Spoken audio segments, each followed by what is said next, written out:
what you should.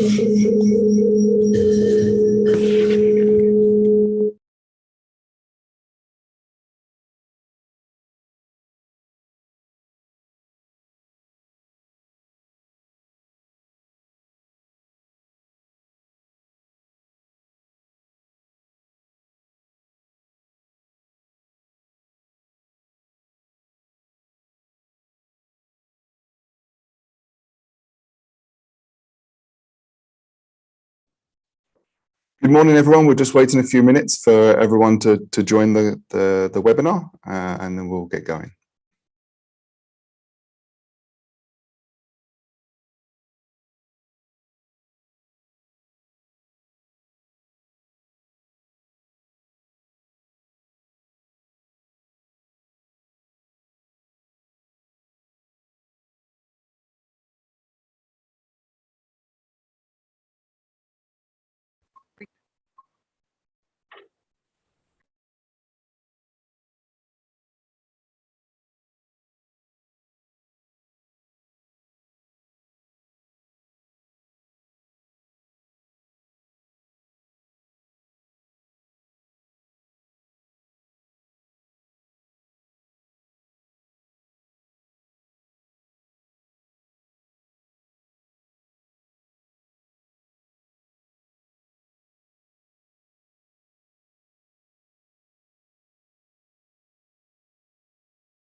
You can start. Good morning, everyone. Thank you for joining this fourth instalment of the Little Book of Green Nudges webinar series. My name is Rob Barnes. I'm the head of technology and innovation here at GRID-Arendal in Norway, and I will be moderating this webinar today. This series of thematic webinars have explored a variety of topics, everything from food, energy to water. We've so far been extremely lucky and had fantastic selection of expert speakers, and today is no different. Before, I'd like to have a few housekeeping announcements. Everyone should be able to view the Q&A box and the chat box. If you could please add your name and your organization into the chat box, just so we can have a history of it. And any questions, can you please add them to the Q&A box, and we will try and get through them at the end of today's session. Today's webinar will focus on travel. So with no further ado, let me introduce our speaker, one of our first speakers for today. Nicolas Rigue He's a doctoral practitioner within the Centre of Environment and Sustainability at the University of Surrey. He works with the university's sustainable team, researching change for sustainability in complex social systems. Nicola holds a Master of Science in Environment and Development from the University of Leeds. He has worked in the communication sector in Germany, Colombia, and South Korea. And today he will be speaking about how we can positively use the experience gained from the recent world pandemic. Please go ahead, Nicola.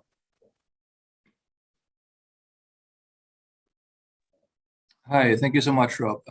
Let me just share my screen. Yeah.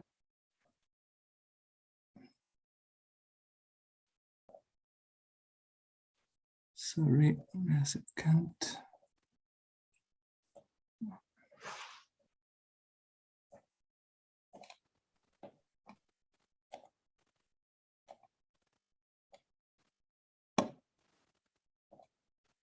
Okay. Hi everyone. It's nice, really good to be here. And I'm sure in the past year, some of you might have asked yourself questions such as, how can we use the disruption caused by COVID-19 to make travel to work more sustainable? Or what is the role of nudges and remote working? And I want to address these questions by drawing on a project that I led at the University of Surrey. And I want to focus on three nudge-related key themes. So the first is to understand context and target behaviors. The second is to identify and seize windows of opportunity. And the third, to aim for permanent and holistic change. So before you design a nudge or any intervention, really, it's crucial to understand your context and the type of behaviors you're trying to change. So to give you some background, the University of Surrey is located in the southeast of England, in the small city of Guildford here. And in the southeast, we have the highest car-to-person ratio in England, and Guildford is amongst the top most congested urban areas in the country. Generally speaking, public transport is expensive. It's not very well connected and reliable. And there's also relatively poor infrastructure for active travel, that is walking and biking. And as a result, over 50% of our 3,000 staff comes to university by car. And therefore, the target behavior that I wanted to change is to reduce the number of staff commuting to work in a car alone. And so first, we need to look at what determines travel mode choice. And here are just a few of the factors to consider. So we have environmental factors. That is infrastructure, so public transport, pavements, bike paths. And a better infrastructure means higher uptake of active travel and use of public transport. Walkability, just think how easy it is to travel between 2 points. And land use mix is the integration of different uses like residential, offices, retail, public space. And a higher land use mix means more public transport, more active travel. So here on the right, actually, you have a picture of this classic suburban landscape, purely residential and built around the car.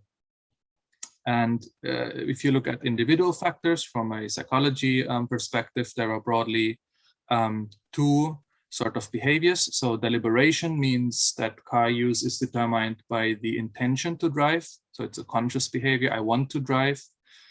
And habits occur when a conscious decision-making is replaced by a contextual cue. So for instance, you wake up during the week, 7:30 in the morning, and you drive to work. You don't think, you don't think, should I take the bus? Should I walk? Should I take my bike? No, it's an automated behavior. You just get into your car and you drive to work.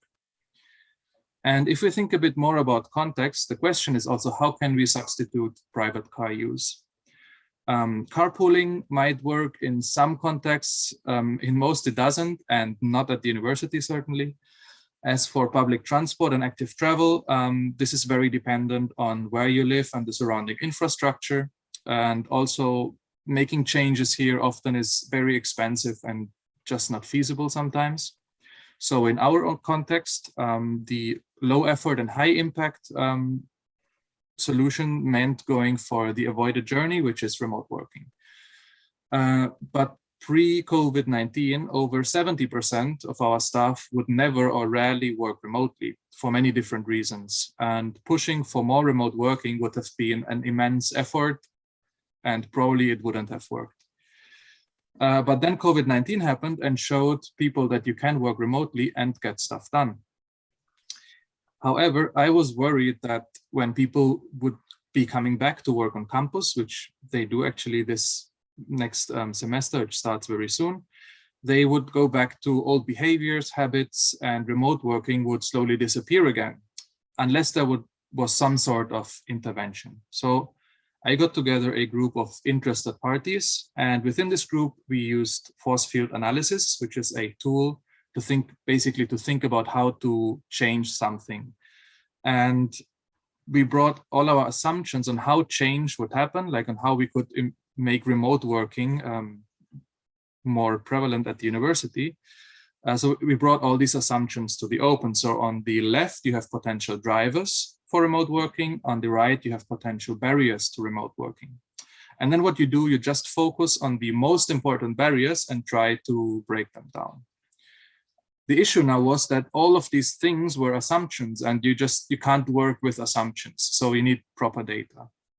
And in June 2020, that was around the time we were just 4 months into COVID, I conducted a survey with the university staff. So we had a fantastic response rate and got loads of data. And just one of the most important findings, I think, is that over 75% wanted more flexibility in terms of remote working after COVID-19.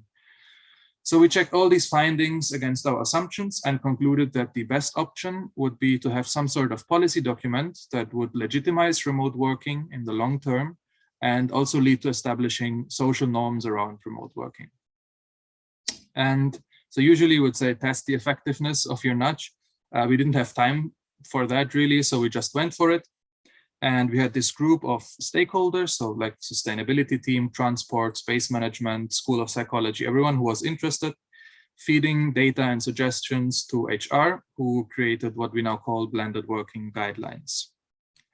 And this is actually something that you have to consider from the very beginning of your intervention, but I just use it here to briefly touch on some of the outcomes. So these blended working guidelines that we have affect the whole university, and they open the door to co-benefits in a lot of different areas.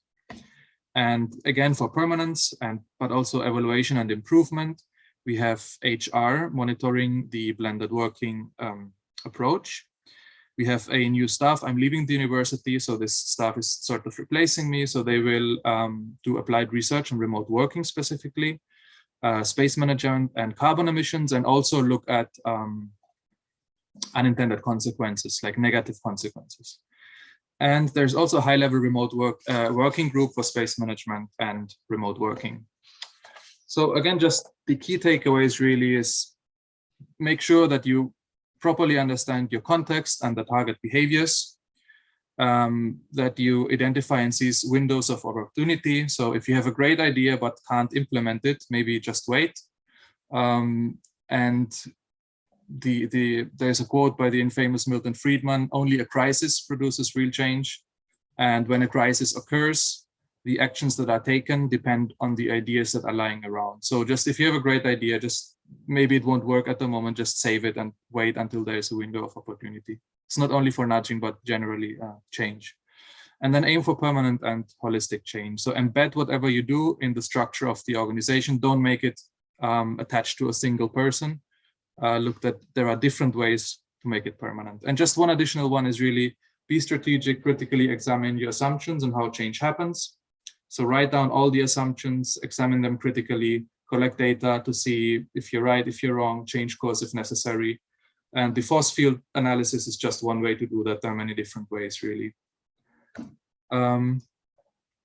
So if you want to know more about this project, or if you're generally interested in behavioral science and its applications in real-world contexts, please contact me. And behavioral and environmental psychology is just basically one of my research interests.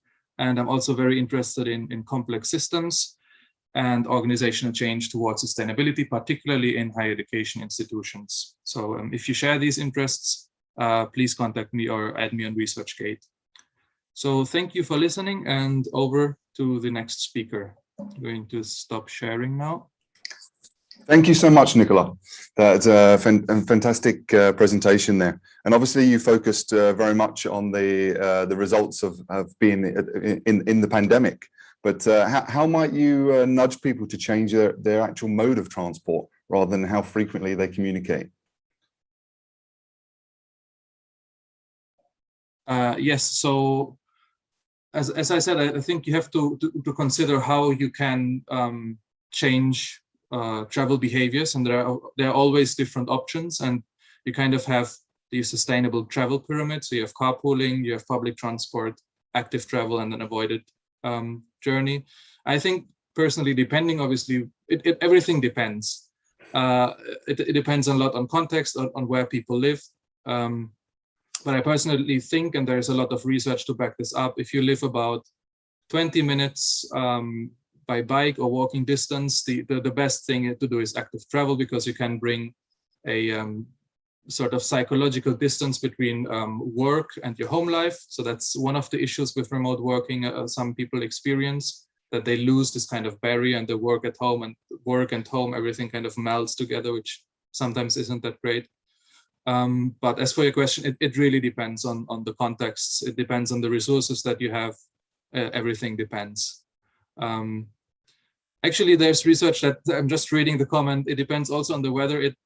There's some research that the weather is actually not that important when it comes to active travel. That if you travel, if you choose active travel, most people actually would do so regardless of the weather. But that just as a side. It's very hard to cycle here in the winter when it's snow in Norway.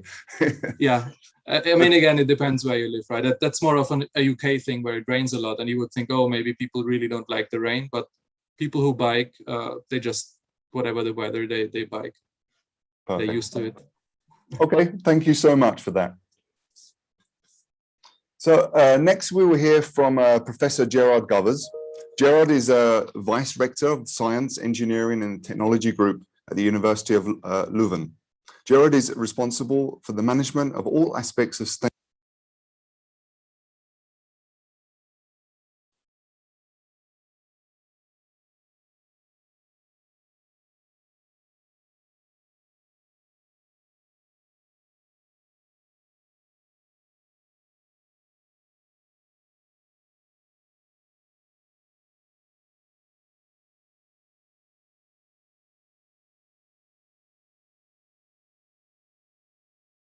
Unmute. Do you hear me, Rob?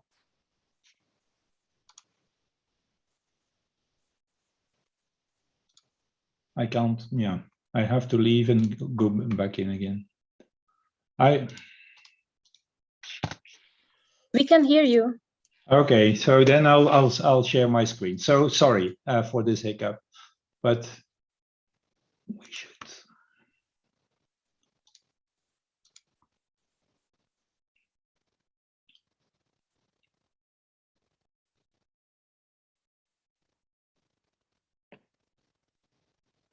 So there we go.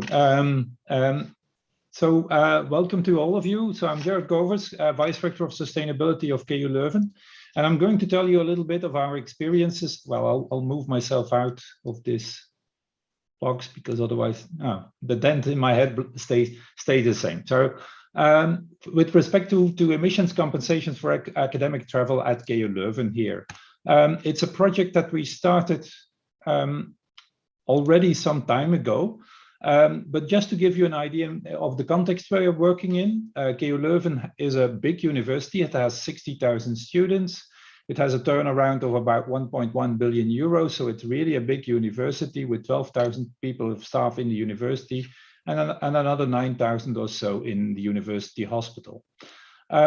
We do have a greenhouse gas emission monitor. So we try to monitor and be aware of all the CO2 emissions that KU Leuven is related to, because we are not all producing them ourselves. If you look, for instance, at Scope 3, that's also including upstream emissions, while Scope 2 are indirect emissions, but we try to keep track of all of those. And if we do that, we can see that plane travel is important, and it was rising between 2010 2017.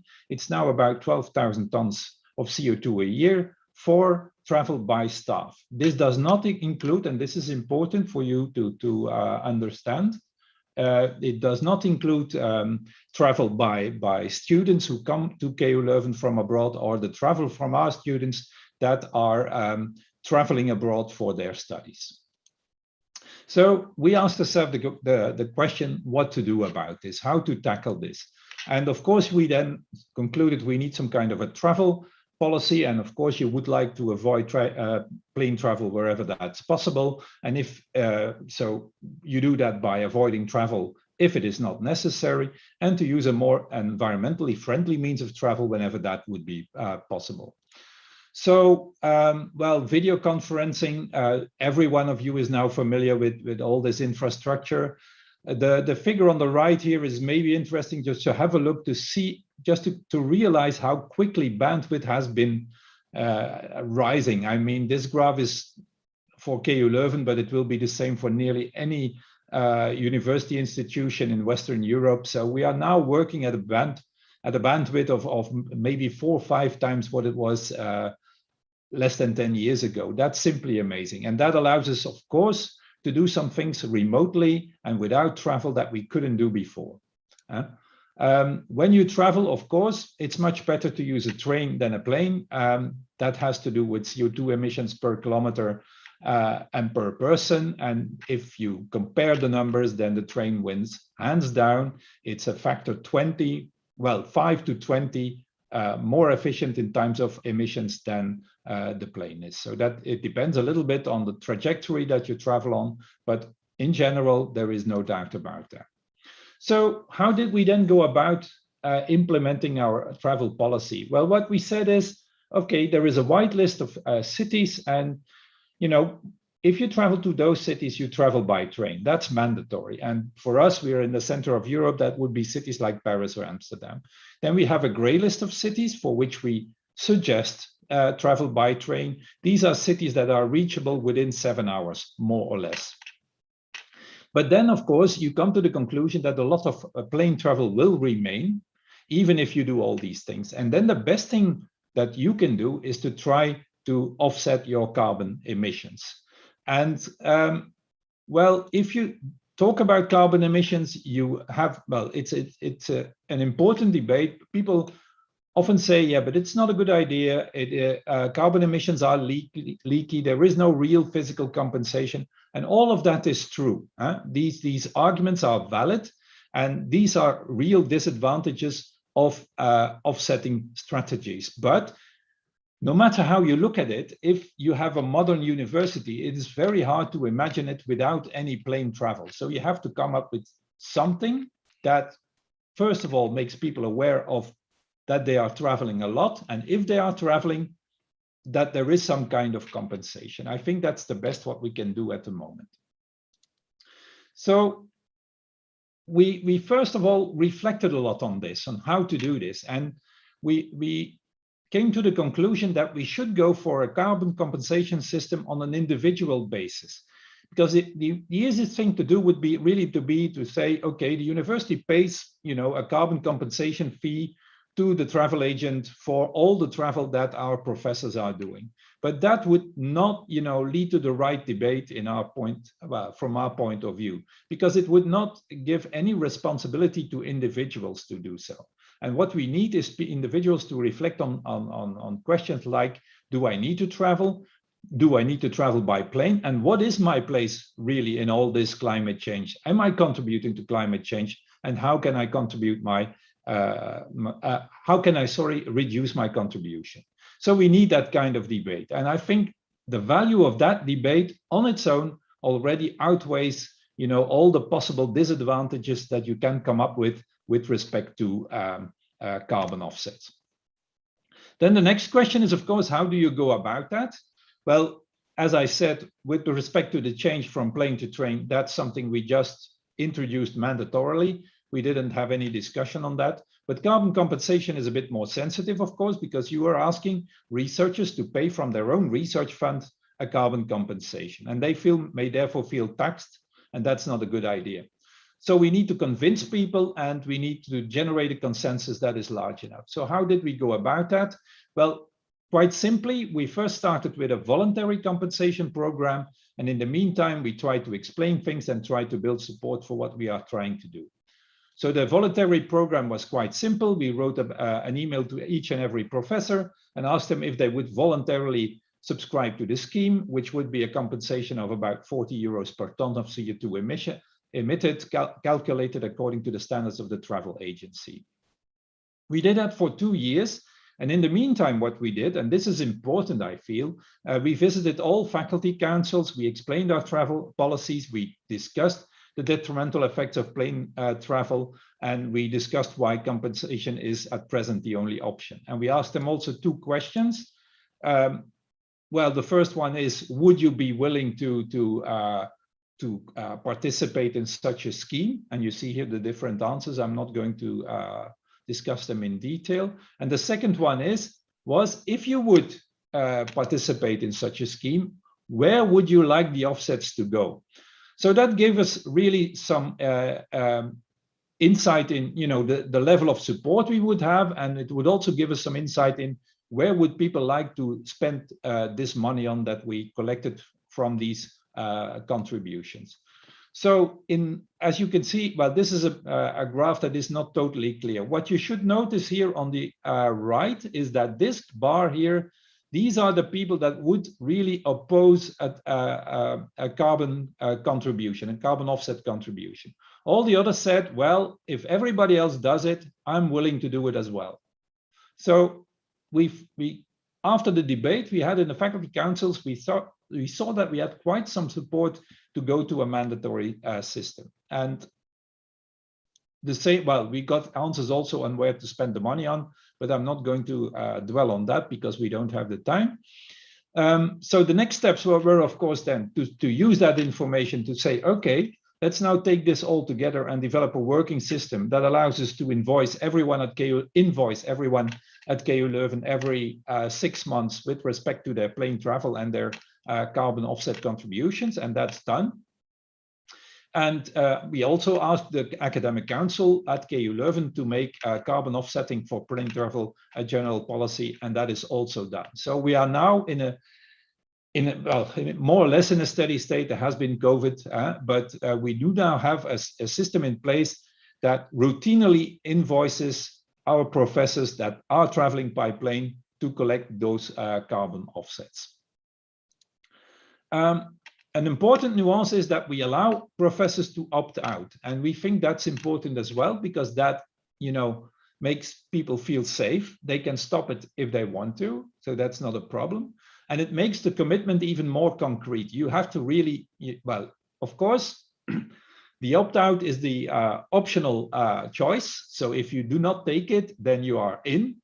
But of course, your in choice then becomes really a conscious choice, if you like. So you're not obligated by the big university. It's your choice to stay in.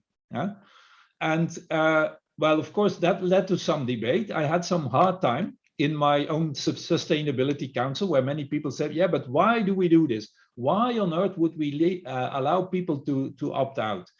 But I thought it was a good idea together with some others, and we pushed it through. And in the end, only 10 out of the 1,600 professors we have part and full-time opted out. So nearly everybody stayed in the system. So what is next is, of course, that we need to work with NGOs to work on the reforestation projects that we will fund. They do not need to be single purpose, but CO2 effects need to be reported and brought back to the people so that they know where their money is going. And what is also important, I think, to tell you is that we do have a following. So when we started doing this 4 years ago, it made a bit of noise in the local press. It even was reported in the Times Higher Education, and several of our funding agencies now also allowed to do carbon offsetting. The city of Leuven does the same, and several other universities in Flanders have developed a similar scheme as well.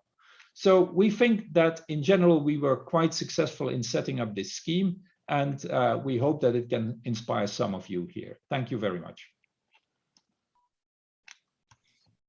Thank you so much, Gerald. Just out of interest, out of the 1,590 professors that were opted in or did not opt out, has it resulted in less plane travel? Yeah, that's the $1 billion question, Rob, and we can't answer it because we had COVID in the meantime. So travel, yeah, plummeted, and we will have to wait 1 or 2 years more to see if it has an effect. I do expect less plane travel, but not by, my guess would be between 15 and maybe 20%, but not more about that. That would be a reasonable decline to expect, I think, but not more.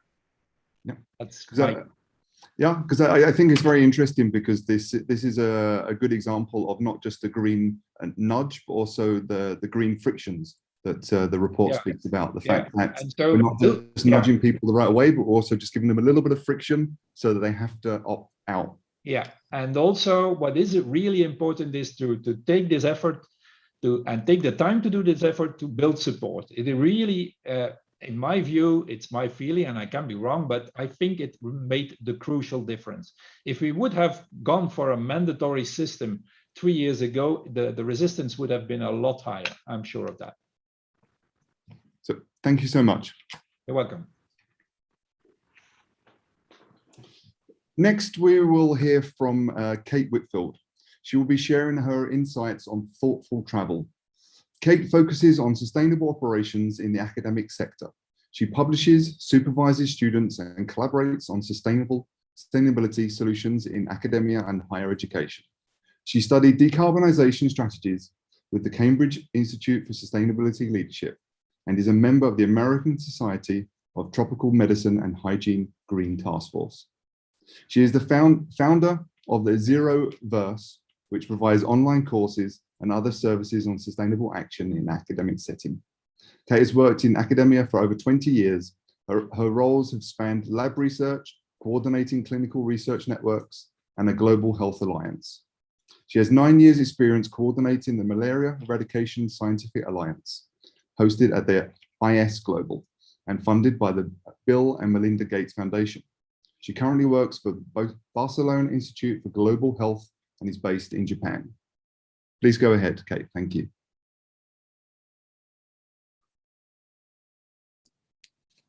Thanks very much. Can you hear me? Yes, I think so. Yes, perfect.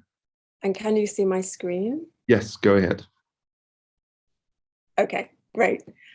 So hi, everybody. Great to be connected with you all.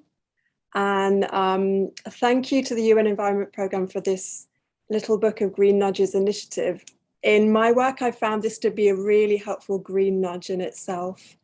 So I'm going to share with you what we're learning and doing about thoughtful travel at IS Global in a similar vein to Gerald's presentation.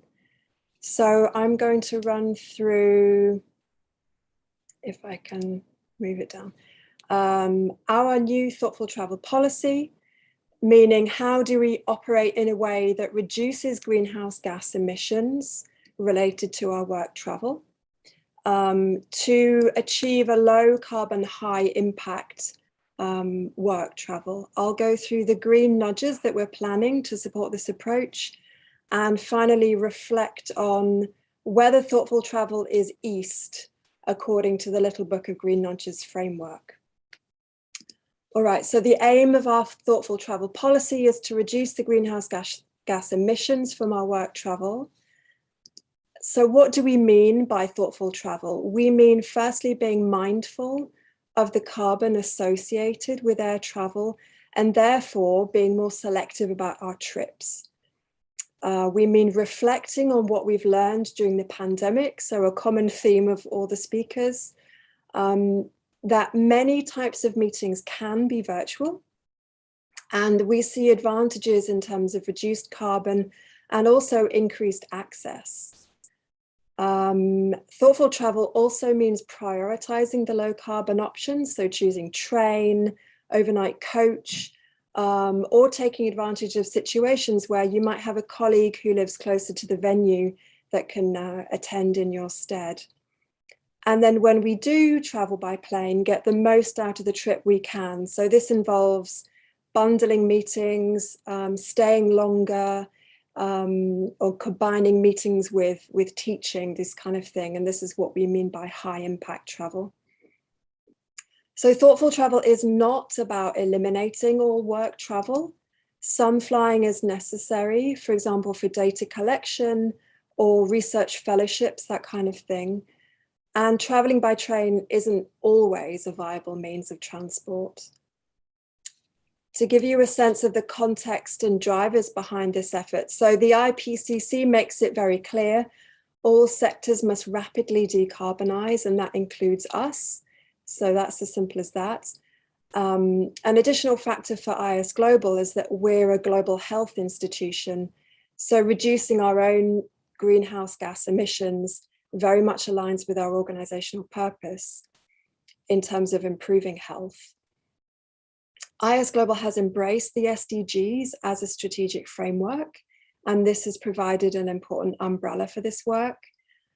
And as we've all experienced this digital shift in the context of the pandemic, we've learned that many types of meetings can be done virtually. And lastly, our new policy largely came about because there is an internal appetite. Internal stakeholders want the institution to operate in a more sustainable way, but a very important driver was the requirement from a funder. So for institutions to be considered eligible for funding by Wellcome Trust, they now need to have their own green travel policy in place. So we had a situation where we had a push internally for sustainable practices, met with a pull from an important stakeholder. And it was the combination of the two that really helped drive the process forward. We're seeing more funders recommend and require grantee institutions to operate in a more sustainable way. And as Gerald actually just mentioned as well. And I think we now need to see this at scale. So concrete commitment from funders and journals to reduce and report on their own emissions, and at the same time, encouraging, incentivizing, and requiring that academic institutions, particularly those in high-income countries, do the same. And there's a paper, number 6 in this reference list by Buscema et al. That goes into that. And I think this kind of commitment would really accelerate a shift to an environmentally sustainable working culture in the academic sector. All right, so back to the specifics of the sustainable and thoughtful travel policy at IS Global. We started from the ground up with a voluntary group called IS Green, and we followed a highly consultative process to develop the text. We had input from different stakeholder groups, including an SDG working group, inputs and review, and finally endorsement by the Institutional Steering Committee. The key elements of the revised policy are first to be mindful about carbon, thoughtful and selective about the travel. Second, for in-person meetings, choose the lowest carbon option, the train or coach or wheels before wings. And this is very much aligned to what Gerald has presented. And we agreed that if a trip can be done in 7 hours or less by rail, one should choose the train. And lastly, where air travel is the only option, we should fly direct, we should bundle meetings together, stay longer, and finally offset those emissions. So the green nudges that are under development, we're thinking to develop a decision tree to help translate this policy into practice and guide choices that are mindful of the carbon implied. And this is an example from the University of Iceland.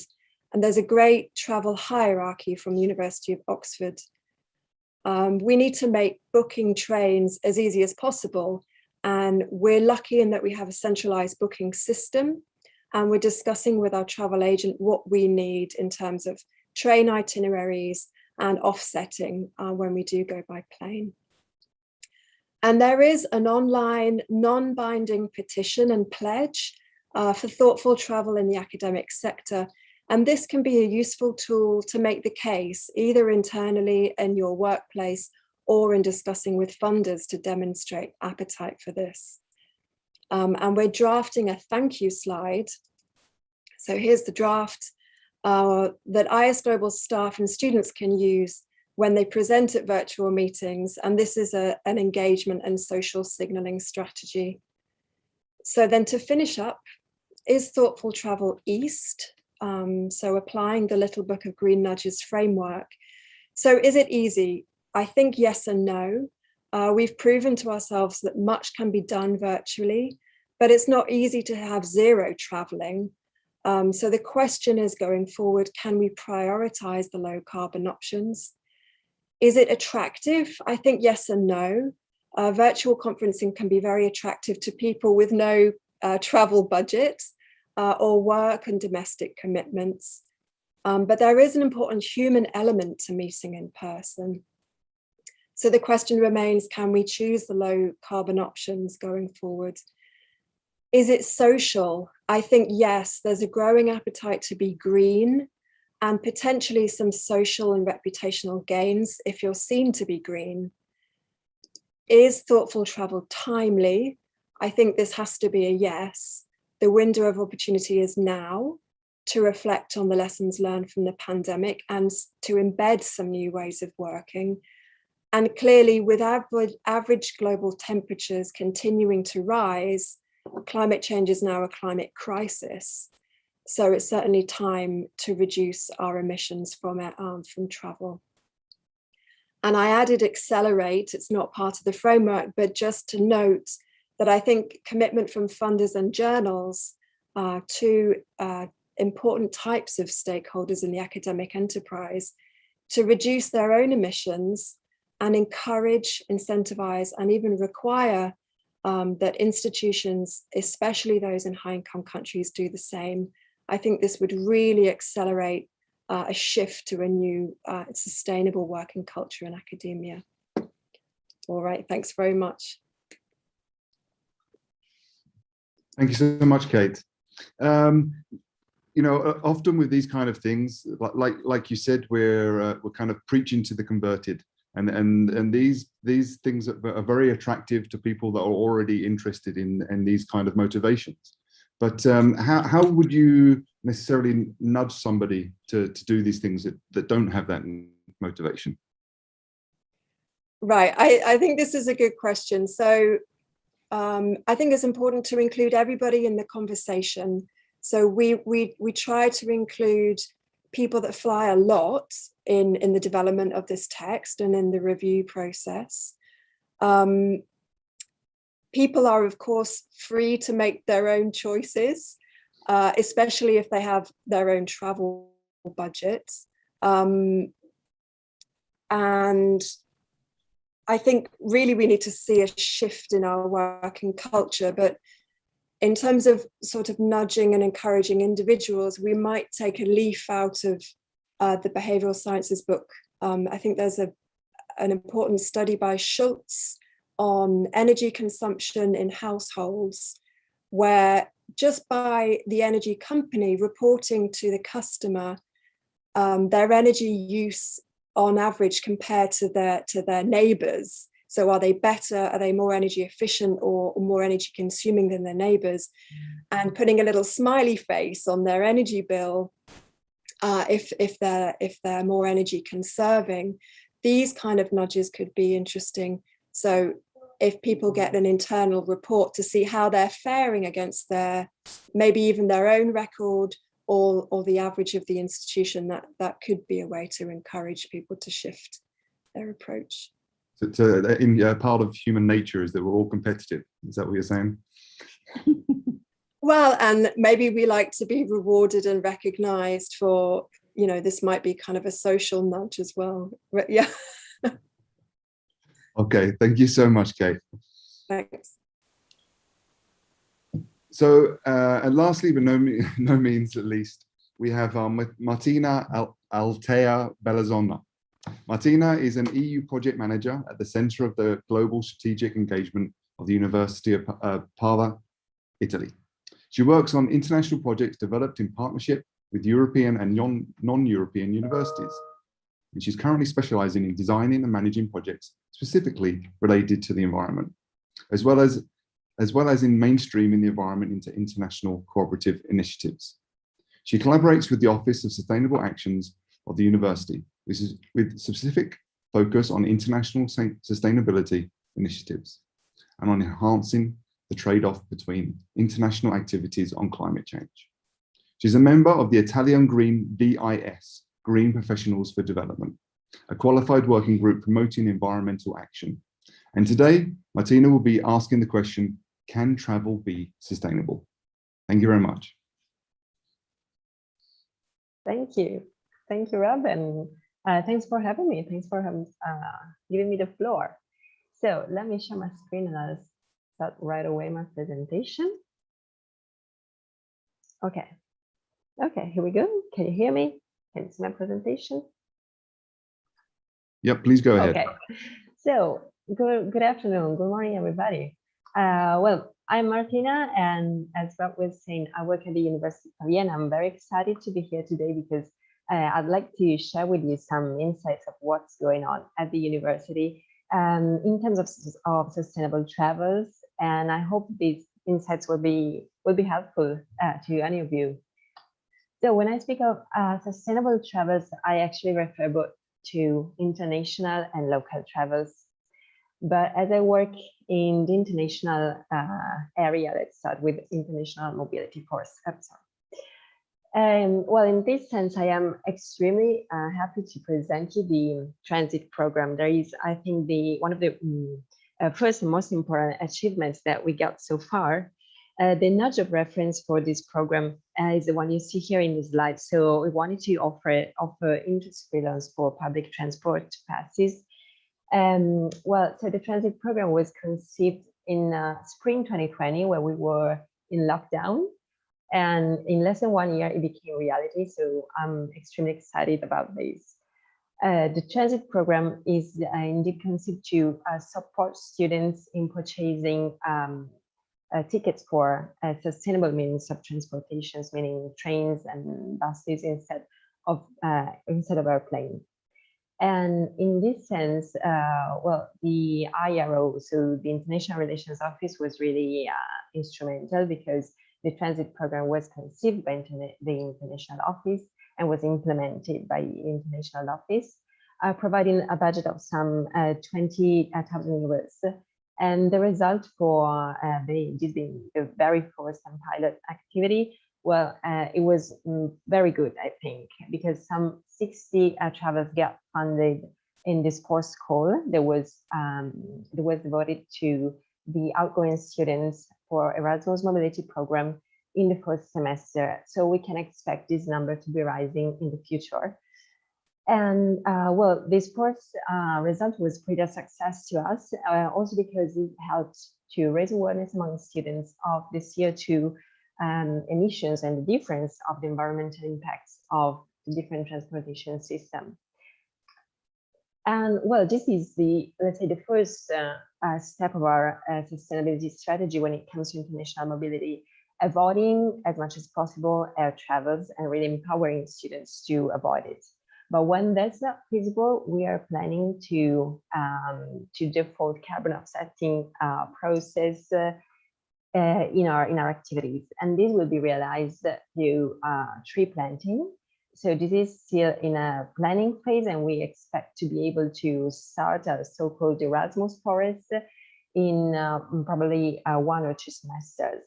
This will be realized, the forest will be realized on campus in an area that has been already identified, so that students will be able to actually experience the Erasmus forest, and that will be useful to raise further awareness on the importance of avoiding flights and offsetting the carbon footprint. And then instead, I'd like to share with you some insights on what is going on in terms of greening the local mobility. Well, in this sense, the university is really getting engaged to support students to get the means to to use public transportations as much as possible.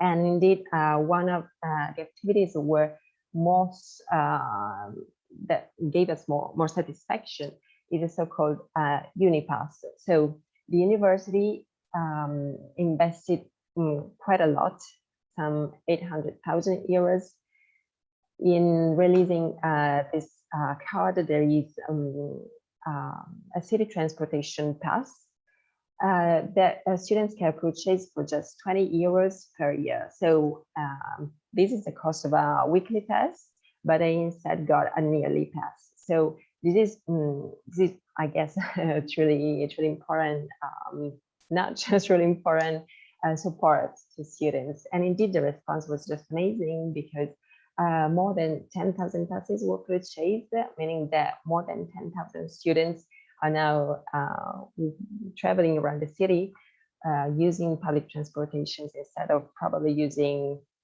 private cars or other more polluting systems of transportation. So this is something we are extremely proud of.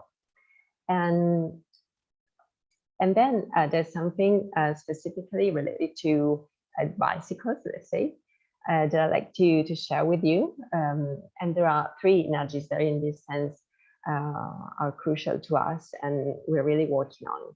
Well, first of all, Pavia is a pretty small town and it's perfectly bikeable. So we had the feeling that we really had to foster the use of bikes as much as possible.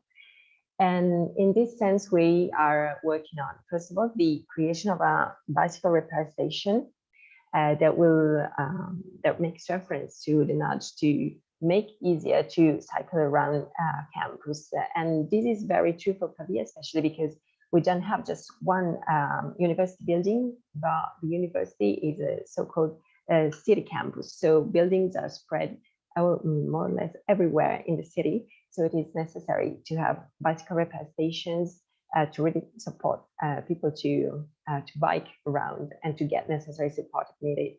So the first bicycle repair station will be realized in April 2022 and will be probably the first of a series.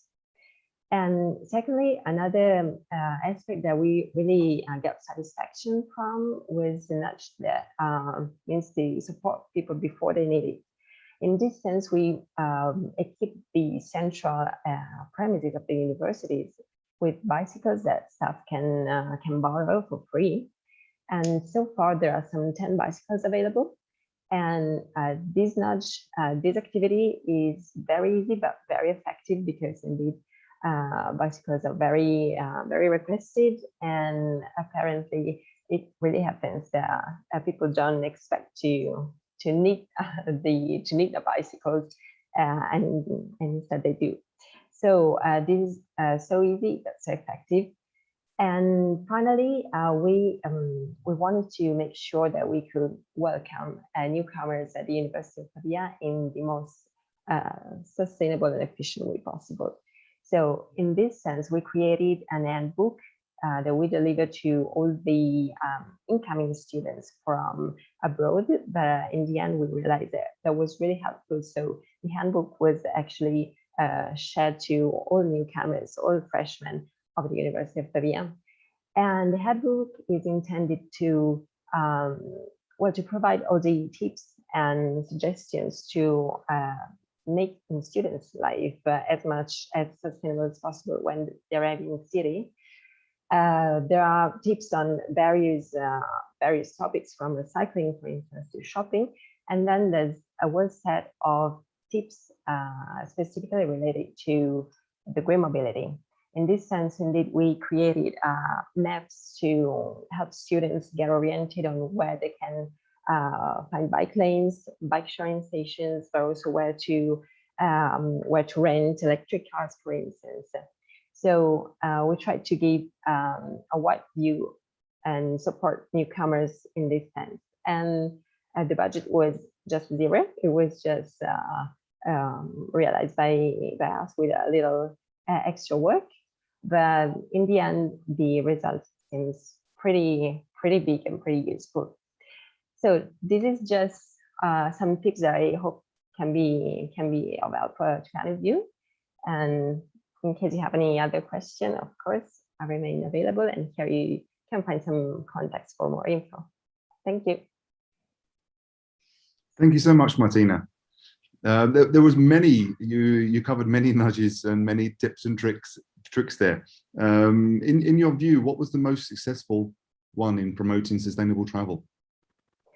Okay, I guess the offering interest-free loans for public transportation and sustainable travel is really key, especially because the target of our activities are students, and so we need to keep in mind that often they do not have that much money to to make sustainable choice, even though they might want to. But the fact is that trains still often remains more expensive than air tickets, than plane tickets. So I think that both the transit program and Unipass, so the card for public transportation in the city, I guess those are the two nudges that we got really more satisfaction and more response from. Yeah. So I guess when talking about students, cash incentives always work well. Yeah, it does. Actually, you touched upon a point there about public education with your leaflet that you sent out to everybody, and the little booklet. And we actually had a question from, I'm sorry if I don't pronounce this correctly, Festus Kurami, I think. And they were asking a general question, and if they were saying that which measures have been taken to educate the public on the things that you've been delivering. And obviously you said about the leaflet. Did that go out to general public or only to students? Well, the handbook that we delivered was designed for students specifically, but actually the tips that we included in there are perfectly shareable with anybody. And well, that was interesting to see how we originally conceived that for incoming students, foreigners coming to Italy. But then we realized that that was extremely helpful to anybody coming in the city, and probably to also people from the city itself. So yeah, that was considered for students, but probably there will be even shareable outside the student population. So thank you so much for your presentations. If everyone is still there for the panelists, would you like to come back on the screen just to say farewell to everyone? Start your videos. Yes, thank you very much. And one question to all of you maybe would be, if you had some great nudges and great tips on what you've done, and you've done some great research into it. But if you were to scale these things up or implement them again, what would you do differently?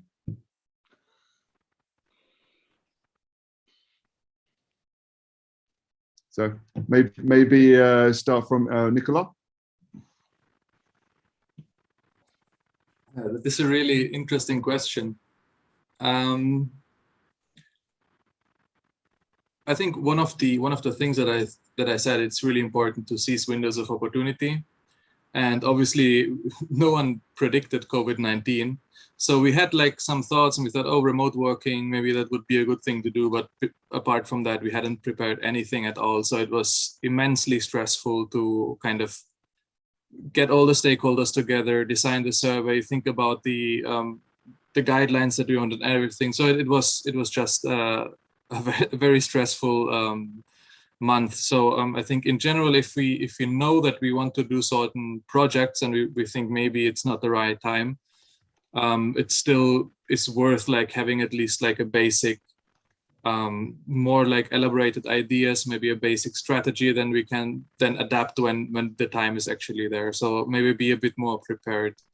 And in terms of scaling up, I mean, obviously there is a huge report on the university's website that details all the findings of the survey. It was a very long survey. It's about commuting in general and then remote working. That is publicly available, which is quite useful, and some people actually already contacted me about that. And then I'm also writing it up as a paper, so it's a bit more like on the psychological side. It's more about habits. yeah, and then just, you know, hoping that other people kind of reach out and see how they can reproduce or adapt, transfer these kind of approaches. It always depends on the context. But for me personally, I really like because at the moment we're also looking at academic travel and flying. So having access to these presentations today was already really useful and gave me more ideas. So I think that kind of webinar is really useful to see what others are doing, and yeah, I think everyone's presentations today, they will have an impact on each other, and just for ourselves here at GRID-Arendal, you know, some of your presentations I will be sharing here internally and saying, look, this is what needs to be done. They can do it in universities, we can do it in organizations as well. I know you've got to head off. We're coming to the end of the hour now. Dr. Gerald, did you want to say something quickly? Yeah, very quickly then, but it's the same remark as is in the chat. Budgets are really important. I mean, there is, you know, everybody says, you know, we want to make this transition, but of course, the proof of the pudding is, can you make money available to do so? And well, in all discussions I've had, that really is an issue that you should look into from the beginning. And very often it's people with a lot of goodwill that want to, you know, make changes, and they kind of forget about, you know, how are we going to finance this? What do we need? And I think it's really important to think of that upfront. But now I really have to go. No problem. Okay. See you, and then and have a nice day. Thank you.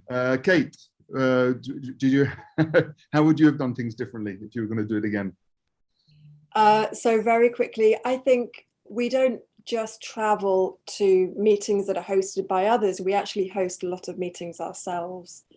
So I think the next step would be to think about how we do that in a more sustainable way. For example, as default, always providing a virtual option, and the default shouldn't be in person and requiring air travel. And then to go to scale, I think we have to engage funders. We have to have frank conversations with our funders. They're such a critical stakeholder in the academic enterprise, and really set the scene for the working culture that we're all working in. And to the comments from a participant, from a viewer about reaching the general public, I think that's a really important aspect. So as academic institutions, we have a duty to reach the general public and society, and we need to be reporting on what we're doing and what we're learning. And Thanks. lastly, Martina. Yeah, well, actually, I have a couple of suggestions in mind that I'd like to share based on the experience with NUDGES so far.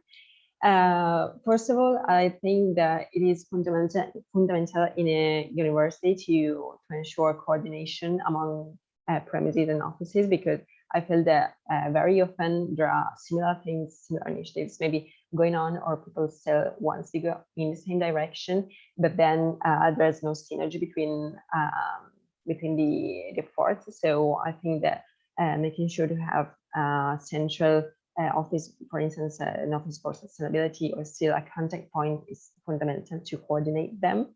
And then also, well, we had very good response from external funds, applying to external funds. For instance, we got the bicycles for the staff, well, they were purchased by external funds. So also make sure you keep in mind the let's say other resources and other sourcing options in this sense. Don't think that you just have to make it on your own with university resources alone. That's it. So in the end, it always comes down to money. It comes to money. That's but true.